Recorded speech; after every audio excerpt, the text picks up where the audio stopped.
Hi guys, welcome back to മലോയ്സ്. കഥയുടെ തുടക്കം വളരെ സമ്പന്നരായ ദമ്പതികളെ കാണിച്ചുകൊണ്ടാണ്. അർജുനും കയലും. അവരുടെ കല്യാണം കഴിഞ്ഞ് ഇപ്പോൾ 12 വർഷമായിരിക്കുന്നു. രണ്ടുപേരും ഒരു ദൂരയാത്ര പോവാൻ റെഡിയാവുകയാണ്. പോകുന്നതിനിടയിൽ അർജുൻ അവരുടെ പഴയ ജീവിതത്തെ പറ്റി ഓർക്കുകയാണ്. അവർ തമ്മിൽ പ്രണയിച്ചായിരുന്നു വിവാഹം കഴിച്ചിരുന്നത്. ഒരുപാട് വർഷം വളരെ സ്നേഹത്തോടെ അവരുടെ ജീവിതം മുന്നോട്ട് പോയി. അങ്ങനെ കുറെ വർഷങ്ങൾക്ക് ശേഷം കയൽ പ്രഗ്നന്റ് ആവുകയും എന്നാൽ ഒരു വീഴ്ച പറ്റിയതിനാൽ കുഞ്ഞ് അബോർഷനായി പോവുകയും ചെയ്തു. ആ സംഭവം അവരൊരുപാട് തളർത്തിയിരുന്നു. അതിനുശേഷം കയലിന്റെ സ്വഭാവത്തിലൊക്കെ ആകെ ഒരു മാറ്റം വരാനായി തുടങ്ങി. അവൾ അർജുനോട് ഒട്ടും താല്പര്യമില്ലാത്ത രീതിയിലാണ് പെരുമാറുന്നത്. ഞാൻ എന്ത് തെറ്റ് ചെയ്തിട്ടാണ് അവൾ എന്നോട് ഇങ്ങനെ പെരുമാറുന്നതെന്ന് അർജുൻ ചിന്തിക്കുകയാണ്. ആ സമയത്താണ് കയൽ വേറൊരാളുമായി റിലേഷൻഷിപ്പിലാവുന്നതും അവൾ അർജുനോട് ഡിവോഴ്സിനായി ആവശ്യപ്പെടുകയും ചെയ്തു. അർജുൻ അവളെ പറഞ്ഞ് കൺവിൻസ് ചെയ്യാനായി ശ്രമിച്ചെങ്കിലും അവൾ അവളുടെ തീരുമാനത്തിൽ തന്നെ ഉറച്ചു നിന്നു. ഞാൻ എൻ്റെ വീട്ടിലേക്ക് പോവുകയാണെന്നും ഡിവോഴ്സ് നോട്ടീസ് വന്നാൽ അതിൽ ഒപ്പിട്ട് എനിക്ക് അയക്കണമെന്നും പറഞ്ഞ് അവൾ പോവാനായി നോക്കുകയാണ്. ഇത് കേട്ട അർജുൻ ഞാൻ വീട്ടിലേക്ക് ഡ്രോപ്പ് ചെയ്യാമെന്നും ഇത് നമ്മൾ ഒന്നിച്ചുള്ള അവസാന യാത്രയായി കണ്ടാൽ മതിയെന്നും അവളോട് പറഞ്ഞു. അത് കേട്ട് അവൾ അതിന് സമ്മതിക്കുകയും അങ്ങനെ രണ്ടുപേരും ഇപ്പോൾ അവളുടെ വീട്ടിലേക്ക് പോകുന്നതായും കാണിക്കുന്നു. കാറിൽ പോകുന്ന സമയത്ത് അർജുൻ അവളോട് സംസാരിക്കാനായി ശ്രമിക്കുന്നുണ്ടെങ്കിലും അവൾ ഒരു ഇഷ്ടമല്ലാത്ത രീതിയിലാണ് അവനോട് പെരുമാറുന്നത്. ജ്യൂസ് കുടിക്കാനായി കോഫി ഷോപ്പിൽ കയറിയപ്പോഴും അവൾ മാറി നിന്ന് ആരെയോ ഫോൺ ചെയ്യുകയായിരുന്നു. അർജുൻ അവളെ ശ്രദ്ധിക്കുന്നതായി കണ്ടതും കയൽ അവിടെ നിന്ന് മാറി നിൽക്കുകയാണ്. എന്തിനാണ് എന്നോട് അവൾ ഇങ്ങനെയൊക്കെ കാണിക്കുന്നത് എന്നോർത്ത് അർജുന് നല്ല വിഷമമാവുന്നുണ്ടായിരുന്നു. അങ്ങനെ അവർ വീണ്ടും യാത്രയായി ആരോരുമില്ലാത്തൊരു വിജന സ്ഥലത്ത് എത്തിയപ്പോൾ ഒരു വണ്ടി വന്ന് അവരുടെ വണ്ടിയെ ഇടിക്കാനായി നോക്കുമ്പോൾ അർജുൻ വളരെ വിദഗ്ധമായി വണ്ടി തിരിക്കുകയും അതിലുണ്ടായ പയ്യന്മാരോട് കണ്ണ് കാണില്ലേ എന്ന് ചോദിച്ചു. അതിലുണ്ടായിരുന്ന പയ്യനാണെങ്കിൽ അവരോട് വളരെ മോശമായ രീതിയിൽ സംസാരിച്ച് അവിടെ നിന്ന് വണ്ടി എടുത്തു പോയി. ശേഷം അവർ വീണ്ടും മുന്നോട്ട് പോയി. ഒരു പെട്രോൾ പമ്പിന്റെ അടുത്തെത്തിയപ്പോൾ അർജുൻ വണ്ടി നിർത്തുകയും കയൽ ഇതേ നേരം അവിടെ ഉണ്ടായിരുന്ന ഒരു സൂപ്പർ മാർക്കറ്റിലേക്ക് കയറുകയും ചെയ്തു. അവിടെ വെച്ച് കയൽ വേറൊരു ഫാമിലിയെ പരിചയപ്പെടുകയാണ്. ദീപ്തി, രക്ഷിത് എന്നാണ് അവരുടെ പേര്. കയലും തമിഴാണെന്ന് മനസ്സിലായതുകൊണ്ട് തന്നെ ദീപ്തി അവളുടെ കാര്യങ്ങളൊക്കെ ചോദിച്ചറിഞ്ഞ ശേഷം ദീപ്തിയെ പറ്റി പറയുകയാണ്. അവർ സ്വന്തമായി ഒരു ട്രക്ക് വാങ്ങി ദുബായിൽ ലോജിസ്റ്റിക്സ് ബിസിനസ് നടത്തുകയാണ്. വളരെ നല്ല പെരുമാറ്റമായതുകൊണ്ട് തന്നെ കയലിന് അവരെ നല്ല ഇഷ്ടമായിരുന്നു. എന്നാൽ ഇതേ നേരം നേരത്തെ അവരെ ശല്യം ചെയ്ത പയ്യന്മാർ വീണ്ടും വണ്ടിയെടുത്ത് പെട്രോൾ പമ്പിലേക്ക് വരികയും അവർ ഒരു കാര്യമില്ലാതെ അർജുനുമായി വഴക്കുണ്ടാക്കാൻ വേണ്ടി ശ്രമിക്കുകയാണ്. ഇതേ നേരം കയൽ സൂപ്പർ മാർക്കറ്റിൽ നിന്ന് പുറത്തേക്ക് ഇറങ്ങുകയും ആ പയ്യന്മാർ അവരെ തന്നെ നോക്കുകയാണ്. എന്നാൽ അർജുൻ പെട്ടെന്ന് തന്നെ വണ്ടിയെടുത്ത് അവിടെ നിന്ന് പോവുകയും ചെയ്തു. ഇതേ നേരം കയലിനാണെങ്കിൽ വോമിറ്റിംഗ് ഒക്കെ വരുന്നത് പോലെ ആകെ ഒരു അസ്വസ്ഥത അനുഭവപ്പെടുന്നുണ്ടായിരുന്നു. പക്ഷേ ഒരു ടാബ്ലറ്റ് വാങ്ങാൻ അവിടെ ഒരു കട പോലും ഉണ്ടായിരുന്നില്ല. അങ്ങനെ അവർ അവിടെ നിന്നും വീണ്ടും കുറച്ച് മുന്നോട്ടേക്ക് പോയ സമയത്ത് അർജുന്റെ വണ്ടി ഓഫാവുകയും അർജുൻ പുറത്തേക്ക് ഇറങ്ങി വണ്ടി ശരിയാക്കിക്കൊണ്ടിരിക്കുന്ന സമയത്ത് ആ പയ്യന്മാർ വീണ്ടും അവരെ ഫോളോ ചെയ്തു വരികയാണ്. അർജുന്റെ കാറിന്റെ മുന്നിലായി അവർ വണ്ടി നിർത്തി ഇവരെ തന്നെ നോക്കുകയാണ്. ഇത് കണ്ട് കയൽ ആകെ ഭയപ്പെടാനായി തുടങ്ങി. എന്നാൽ അതേ നേരമാണ് ദൂരെ നിന്നും ഒരു ട്രക്ക് വരുന്നതായി അവൾ കാണുന്നത്. അതിൽ ദീപ്തിയും രക്ഷിത്തുമാണെന്ന് മനസ്സിലാക്കി അവൾ കൈ കാണിക്കുകയും അവർ വണ്ടി നിർത്തുകയും ചെയ്തു. കയൽ അവരെ അർജുനെ പരിചയപ്പെടുത്തി കൊടുക്കുകയും അവരുടെ ബുദ്ധിമുട്ട് മനസ്സിലാക്കി രക്ഷിത് ഇവിടെ ഇനി വണ്ടിയൊന്നും വരാൻ പോകുന്നില്ല, സിഗ്നൽ കിട്ടാൻ തന്നെ വലിയ പാടാണെന്ന് പറയുകയാണ്. ഇത് കേട്ട ദീപ്തി അവരെ അടുത്തുള്ള കഫേയിൽ ഡ്രോപ്പ് ചെയ്താലോ എന്ന് പറഞ്ഞു. എന്നാൽ അർജുൻ ആണെങ്കിൽ വണ്ടിയിൽ കുറെ ലഗേജ് ഉണ്ടെന്ന് പറഞ്ഞു. എന്നാൽ അതൊന്നും വെക്കാനുള്ള സ്പേസ് രക്ഷിത്തിന് ട്രക്കിൽ ഇല്ലാത്തതിനാൽ തന്നെ കയലിനെ മാത്രം ഞങ്ങൾ അടുത്തുള്ള കഫേയിൽ ഡ്രോപ്പ് ചെയ്യാമെന്നും അർജുൻ വണ്ടി ശരിയാക്കിയതിനു ശേഷം അവളെ പിക്ക് ചെയ്യാനായി അങ്ങോട്ടേക്ക് വന്നാൽ മതിയെന്ന് പറഞ്ഞു. അർജുൻ മനസ്സില്ലാ മനസ്സോടെ അതിന് സമ്മതിക്കുകയും കയൽ അവരുടെ കൂടെ പോവുകയും ചെയ്തു. ഇതേ നേരം അർജുൻ ആണെങ്കിൽ വണ്ടി ശരിയാക്കാനായി ശ്രമിക്കുകയും അവസാനം വണ്ടി സ്റ്റാർട്ട് ആകുകയും ചെയ്തു. ഉടനെ തന്നെ വണ്ടി എടുത്ത് അവർ പറഞ്ഞ കഫേയിലേക്ക് പോയി. അവിടെ എത്തി അവളെ അന്വേഷിക്കുകയാണ്. എന്നാൽ അവളെ അവിടെയൊന്നും കാണാത്തതുകൊണ്ട് തന്നെ അവളുടെ ഒരു ഫോട്ടോ കാണിച്ചു കൊടുത്ത് കടയിലുള്ളവരോട് ഇങ്ങനെ ഒരു പെൺകുട്ടി ട്രക്ക് ഡ്രൈവറുടെ കൂടെ ഇങ്ങോട്ടേക്ക് വന്നിരുന്നു എന്ന് ചോദിക്കുകയാണ്. എന്നാൽ അവിടെയുള്ള ആരും അവളെ കണ്ടില്ല എന്നായിരുന്നു പറഞ്ഞിരുന്നത്. അവിടെയുള്ള ഒരു ലേഡി ആണെങ്കിൽ ആകെ വെള്ളമടിച്ച് ഫിറ്റായി അവൾ ആരുടെ കൂടെയെങ്കിലും ഒളിച്ചോടി പോയതായിരിക്കാം എന്നൊക്കെ പറഞ്ഞ് അവനെ കളിയാക്കി ചിരിക്കുകയാണ്. ഇനി എന്ത് ചെയ്യണമെന്നറിയാതെ വിഷമിച്ച അർജുൻ പുറത്തേക്ക് ഇറങ്ങിയപ്പോൾ അവിടെ CCTV കാണുകയാണ്. അത് കണ്ട് കടയുടമയോട് CCTV ചെക്ക് ചെയ്യാൻ പറ്റുമെന്ന് ചോദിക്കുമ്പോൾ അത് വർക്ക് ചെയ്യുന്നില്ല എന്നായിരുന്നു അയാൾ മറുപടി പറഞ്ഞത്.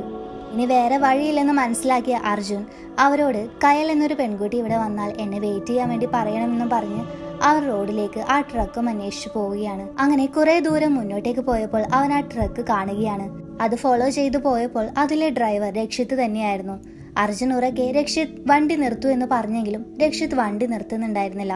ഉടനെ തന്നെ അർജുൻ സ്പീഡിൽ പോയി വണ്ടി ഓവർടേക്ക് ചെയ്ത് ആ ട്രക്കിന്റെ മുന്നിൽ കാറ് നിർത്തുകയും രണ്ടുപേരും വണ്ടിയിൽ നിന്ന് പുറത്തേക്ക് ഇറങ്ങുകയും ചെയ്തു. എന്നാൽ അവിടെയാണ് കഥയിലെ വൺ ട്വിസ്റ്റ്. രക്ഷിത്തിനെ കണ്ട അർജുൻ എന്റെ ഭാര്യ എവിടെയെന്ന് ചോദിക്കുമ്പോൾ രക്ഷിത്താണെങ്കിൽ ഇതുവരെ അർജുനെ കാണാത്ത ഭാവത്തിലായിരുന്നു പെരുമാറുന്നത്.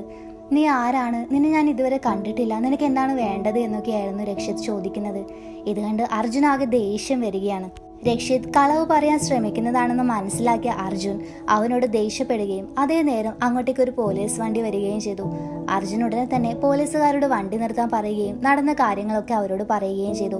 അവരുടനെ തന്നെ രക്ഷിത്തിനെ ചോദ്യം ചെയ്യുകയും അവന്റെ ട്രക്ക് ഫുള്ളായി പരിശോധിച്ചെങ്കിലും സംശയം തോന്നുന്ന രീതിയിലുള്ള ഒന്നും അവർക്ക് കണ്ടെത്താനായില്ല. അതുകൊണ്ട് അവന്റെ ഡീറ്റെയിൽസ് ഒക്കെ ചോദിച്ച് രക്ഷിത്തിനെ അവിടെ നിന്ന് പറഞ്ഞു വിടുകയും ചെയ്തു.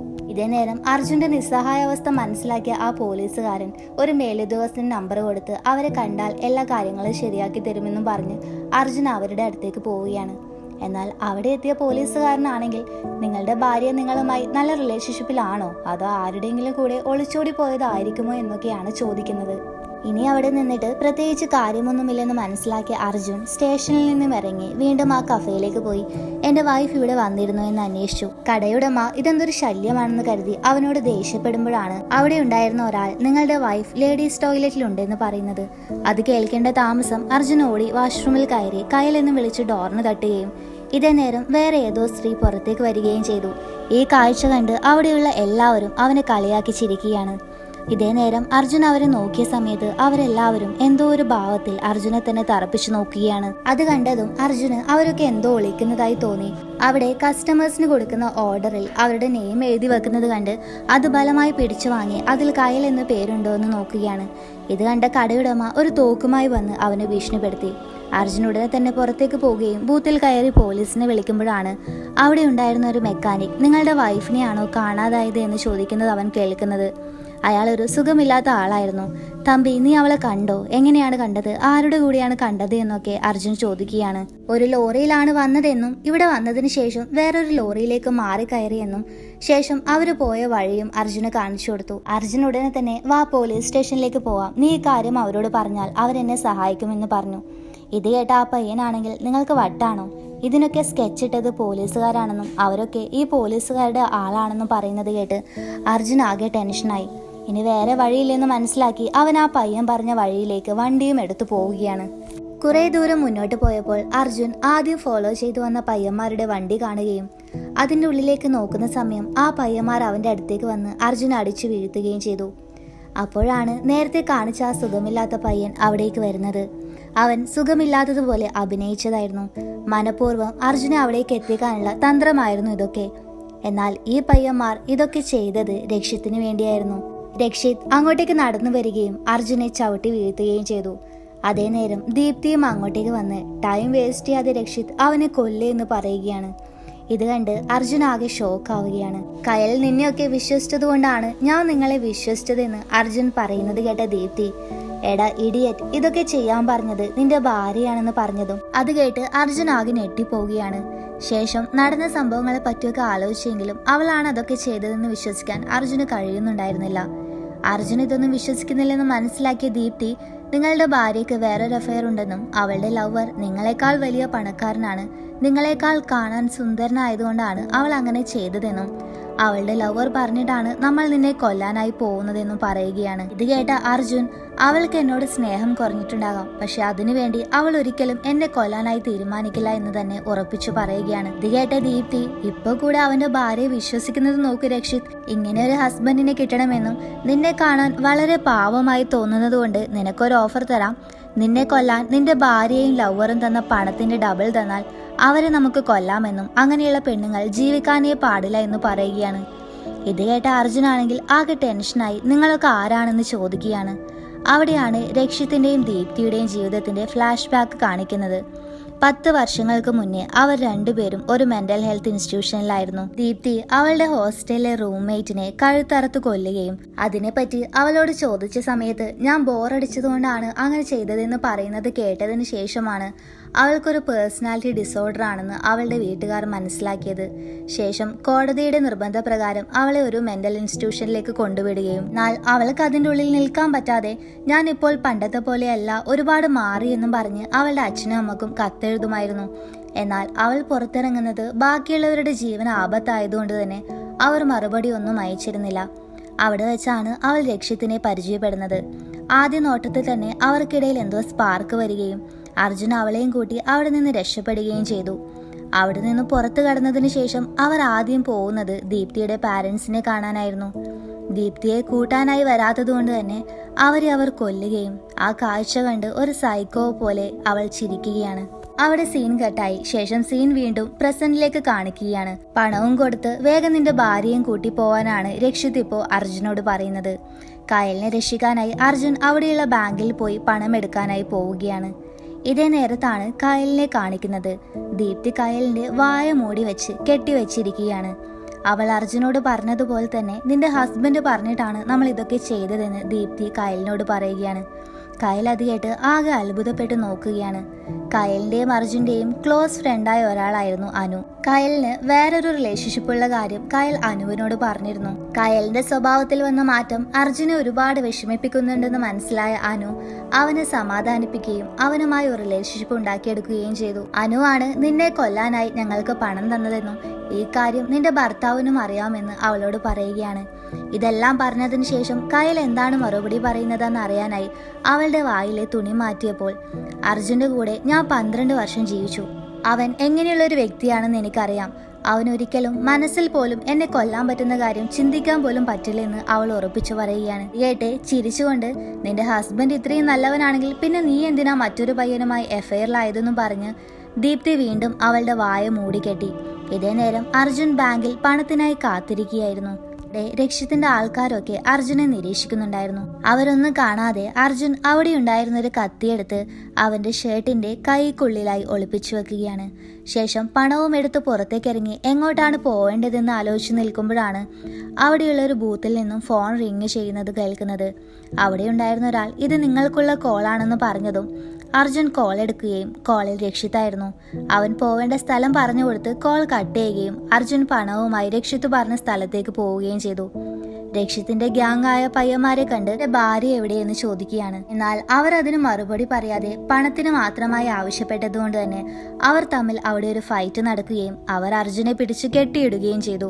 എന്നാൽ കാറിൽ വെച്ച് അർജുൻ അവ കത്തിയെടുത്ത് കയ്യിലെ കെട്ട് മുറിച്ചു മാറ്റുകയും അവരെ എല്ലാവരെയും അടിച്ചു വീഴ്ത്തിയതിനു ശേഷം കയ്യിൽ എവിടെയാണെന്ന് ചോദിക്കുകയാണ്. എന്നാൽ ഇതേ നേരത്താണ് ഒരു പോലീസ് വണ്ടി അങ്ങോട്ടേക്ക് വരുന്നതും ഇവരുടെ വണ്ടിയിൽ എന്തോ അസ്വാഭാവികമായ കാര്യം നടക്കുന്നുണ്ടെന്ന് മനസ്സിലാക്കിയ പോലീസ് അവരുടെ അടുത്തേക്ക് തോക്കു ചൂണ്ടുകയും ചെയ്തു.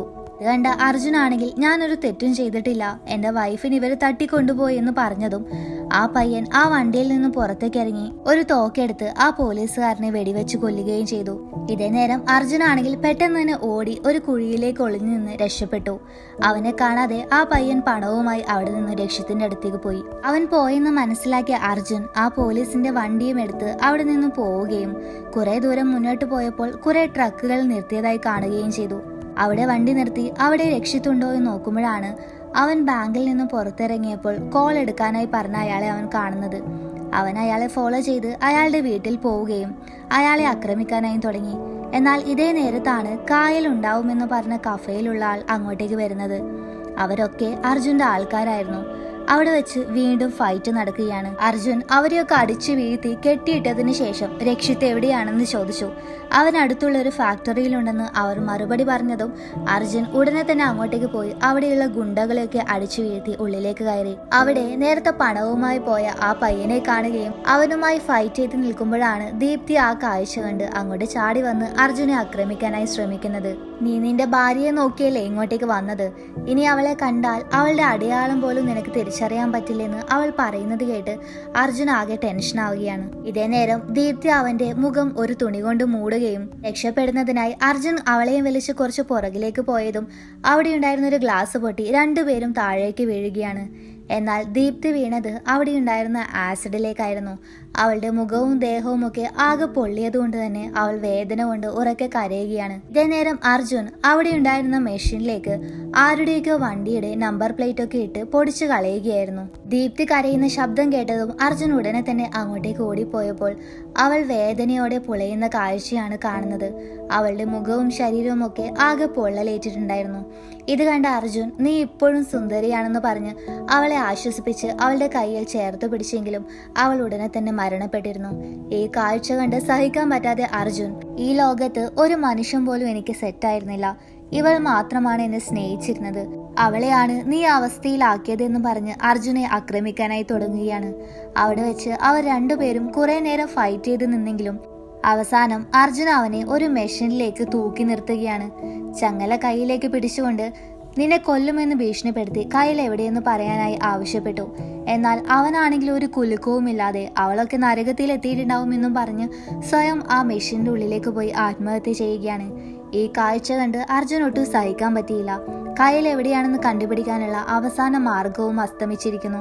ഇനി എന്ത് ചെയ്യുമെന്നറിയാതെ വിഷമിച്ചിരിക്കുമ്പോഴാണ് മണ്ണിൽ കുറെ നായ്ക്കൾ വന്ന് മാന്തുന്നതായി അവൻ കാണുന്നത്. വളരെ പേടിയോടെ അവിടേക്ക് പോയി മണ്ണ് നീക്കി നോക്കിയപ്പോൾ അവിടെ ഒരു ഡോർ അർജുൻ കാണുകയാണ്. അത് വലിച്ചു തുറന്ന് ഉള്ളിലേക്ക് പോയ സമയത്ത് അവിടെ ഒരു പെൺകുട്ടിയുടെ മുഖം വരിഞ്ഞു കെട്ടിയ അവസ്ഥയിൽ കിടത്തിയിട്ടുണ്ടായിരുന്നു. അപ്പോഴാണ് ദീപ്തി പറഞ്ഞ വാക്കുകൾ അവൻ ഓർക്കുന്നത്. ഇനി നിന്റെ ഭാര്യയെ നീ കണ്ടാൽ ഒരടയാളം പോലും നിനക്ക് തിരിച്ചറിയാൻ പറ്റില്ലെന്ന് അവൾ പറഞ്ഞിരുന്നു. അതോർത്ത് അവർ അവളെ കൊന്നുകളഞ്ഞു എന്ന് കരുതി അവൻ ആ പെൺകുട്ടിയെയും കെട്ടിപ്പിടിച്ച് കരയുകയാണ്. എന്നാൽ അതേ നേരത്താണ് നിലത്ത് മറ്റൊരു പെൺകുട്ടി ബോധം കെട്ട് വീണ് കിടക്കുന്ന അവസ്ഥയിൽ അർജുൻ കാണുന്നത്. അത് അവന്റെ കയ്യിലായിരുന്നു. അത് കണ്ടതും അർജുൻ കുറച്ച് ആശ്വാസമായി അവളെ സ്നേഹത്തോടെ കെട്ടിപ്പിടിച്ച് കരയുകയാണ്. ഇതേ നേരം പോലീസുകാർ അങ്ങോട്ടേക്ക് വരികയും അവിടെ നടക്കുന്ന കാര്യങ്ങളെ പറ്റിയൊക്കെ അർജുനോട് അവർ പറയുകയായിരുന്നു. സമ്പന്നരായ ദമ്പതികളെ തട്ടിക്കൊണ്ടുപോയി ഹസ്ബൻഡിനെ കൊലപ്പെടുത്തിയതിനു ശേഷം ഭാര്യയുടെ ഫേസ് സർജറി ചെയ്ത് തിരിച്ചറിയാൻ പറ്റാത്ത വിധമാക്കി റഷ്യൻ ഗ്യാങ്ങിന് വിൽക്കുന്ന പരിപാടിയായിരുന്നു അർജുന്റെയും ദീപികയുടെയും. ചിലരൊക്കെ സർജറിയിൽ തന്നെ മരിച്ചു പോവുമായിരുന്നു. അവർ ആദ്യം പ്ലാൻ ഇട്ടത് അനുവിനെ തട്ടിക്കൊണ്ടുപോകാനായിരുന്നു. എന്നാൽ അനുവിലൂടെയാണ് അവർ കയലിനെയും അർജുനെയും പറ്റി അറിയുന്നത്. വളരെ വിദഗ്ധമായ പ്ലാനിങ്ങിലൂടെയാണ് രക്ഷിത്തും ദീപ്തിയും കയലിനെ തട്ടിക്കൊണ്ടുപോകുന്നത്. ശേഷം അർജുനും കയലും പോലീസിന്റെ സഹായത്തോടെ നാട്ടിലേക്ക് പോവുകയാണ്. പോകുന്ന വഴിയിലും വണ്ടിയിൽ വെച്ച് അവരൊന്നും സംസാരിച്ചിരുന്നില്ല. അങ്ങനെ അവർ കയലിന്റെ വീട്ടിലെത്തുകയും അർജുൻ അവളെ അവിടെ ഇറക്കുകയും ചെയ്തു. അവളുടെ വീട്ടുകാർ അവളെ വളരെ സന്തോഷത്തോടെ സ്വീകരിക്കുകയും അർജുൻ അവിടെ നിന്ന് പോവാനായി നോക്കുന്ന സമയത്താണ് കയൽ അർജുൻ എന്ന് വിളിക്കുന്നത്. അർജുൻ തിരിഞ്ഞു നോക്കിയതും അവൾ ചോദിക്കുകയാണ്, ഞാൻ നിന്നെ ഡിവോഴ്സ് ചെയ്യാൻ വേണ്ടി തീരുമാനിച്ചിട്ടും എന്തുകൊണ്ടാണ് നീ എന്നെ രക്ഷിച്ചതെന്ന്. അത് കേട്ടതും അർജുൻ വളരെ സങ്കടത്തോടെ ഞാൻ ഇപ്പോഴും നിന്നെ സ്നേഹിക്കുന്നു എന്ന് പറഞ്ഞു. ആ വാക്കുകൾ കേട്ടതും കയൽ വളരെ സങ്കടത്തോടെ ഒരുപാട് സോറി പറഞ്ഞ് അർജുനെ കെട്ടിപ്പിടിച്ച് കരയുകയാണ്. ഈ സംഭവത്തോടെ അവർ വീണ്ടും ഒന്നിക്കുകയാണ്. പഴയതുപോലെ ഒരുപാട് സ്നേഹിച്ച് അവർ മുന്നോട്ട് പോവുകയാണ്. ഈ കാഴ്ച കാണിച്ചുകൊണ്ടാണ് ഈ സിനിമ ഇവിടെ അവസാനിപ്പിക്കുന്നത്.